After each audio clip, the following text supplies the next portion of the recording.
Alors mes chers élèves, bonjour.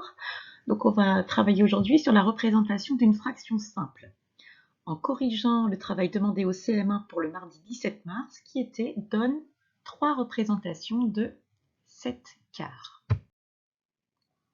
Alors, comment représenter 7 quarts? Donc, on va partir du concret pour cela. Prenons une pomme, ce sera notre unité. D'accord? On choisit aujourd'hui de travailler sur l'unité pomme. Alors, on a des quarts à représenter, donc notre pomme, nous allons la partager en quarts.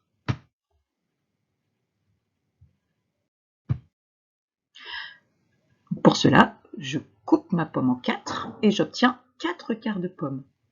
Problème, je n'ai pas assez de quarts, il m'en faut 7. J'ai donc besoin d'une deuxième pomme. Je coupe ma deuxième pomme et je prends donc 3 quarts de pomme pour en faire 7 en tout. J'ai 4 quarts de pomme, ce qui me fait une pomme entière, une unité complète, et j'ai 3 quarts de pomme en plus pour faire 7 quarts. Alors, comment représenter ça en mathématiques?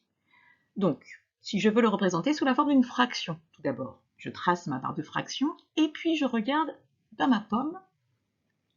J'ai fait 4 parts, donc j'indique 4 au dénominateur. Et puis j'avais en tout combien de quarts de pomme? Eh bien j'en avais 7. Donc j'écris 7 au numérateur, au-dessus de la barre de fraction. Alors regardons maintenant la représentation schématique de ce qu'on a fait en concret. Donc je peux commencer par tracer 2 cercles. Ça va représenter mes pommes.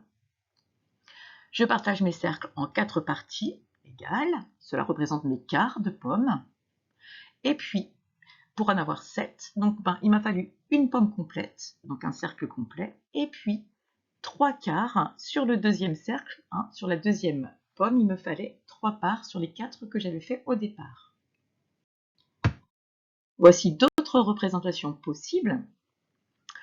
On pouvait aussi donc l'écrire en lettres, 7 quarts. Attention à ne pas oublier le S à quart puisque on en a 7. Attention au pluriel.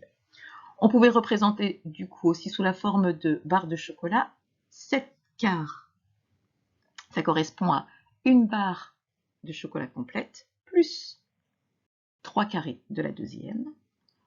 Je vous laisse regarder les autres représentations. Sur la droite graduée, cela correspondait à une unité complète plus 3 quarts de la deuxième unité. Voilà, j'espère que vous avez bien compris.